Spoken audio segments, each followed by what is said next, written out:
Okay. All right. So this is a very special day of the 7th day of Adar, Zayin Be'Adar, the day of the birth of Moshe Rabbeinu and the passing of Moshe Rabbeinu. And also, we're about to approach into Parashat Terumah, speaks about the holiness that we can induce and bring upon ourselves.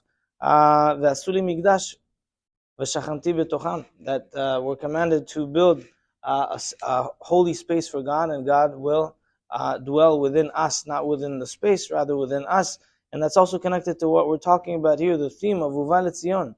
Letziyon, as we said yesterday, is a prayer that it has very high value. It's said after the Amidah, and in that prayer it says, "V'ata kadosh yoshev teilot Israel," and you are kadosh, God is holy. Yoshev teilot Israel, He sits and dwells and is present there when Am Yisrael are saying teilot to Hashem, when we say praise to Hashem, when we study Torah. Of course, it's good for us, but what does it really do? It brings Hashem to sit with us. V'ata kadosh, Hashem is holy. Yoshev, He's coming and dwelling within the space, the home, the heart, the dealings, the whereabouts, the ins and outs, the things that we're doing have supreme blessing when we bring teilot, when we say praise to Hashem, when we bring Hashem into our life. And that's one of the things that Uva Letziyon, the Orach Chaim brings the Bet Yosef, that brings the Levush. He says, why is it that we say Uva Letziyon only during the week? And on Shabbat, you don't say Uva Letziyon. It's such a holy prayer. As we said before, he also says here that it comes to really fill in the quota of Torah study every day. It has an essence of Torah. Why don't we say Uva Letziyon on Shabbat? Yes, we say it on Mincha of Shabbat, but why don't we say it in the morning of Shabbat? He says, really, essentially, one of the reasons is that Uva Letziyon comes to, everyone's in a rush during the week, they have to go to work, they have things to do, but we still want to have a connection to Torah. And so when we say the psukim of Uva Letziyon, that gives us a connection to Torah.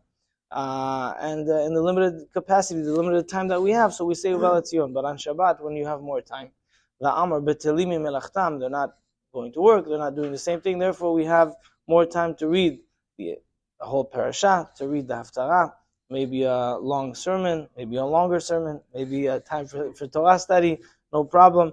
But during the week, we have insider time, and so we have Uva Letziyon time, it's a little bit shorter, and we have a little bit that quota.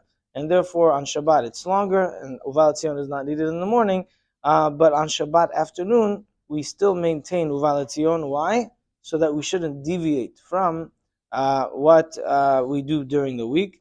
And also one of the reasons for Uva Letziyon is that there used to be times that Am Yisrael were not allowed to say Kadosh, Kadosh, Kadosh, Hashem Tzevakot. People were waiting outside the synagogues, and if they heard us saying Kadosh, Kadosh, Kadosh, they knew it was so powerful, they would come in and turn the place upside down. They wouldn't allow us to say Kadosh, Kadosh in the tefillah. So he said, okay, fine, we're just putting tefillin, we're just saying Shema Yisrael, we're not saying Kadosh, Kadosh, no problem.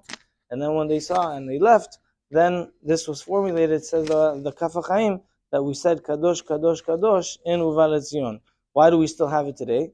He says, God forbid, we don't know what can happen, and we want to keep that within the stream of the tefillah. And with that, we bring Kedusha to our lives, Kedusha to our sanctuary, Kedusha to our hearts. Shabbat Shalom U'Mevorach. Great to have you.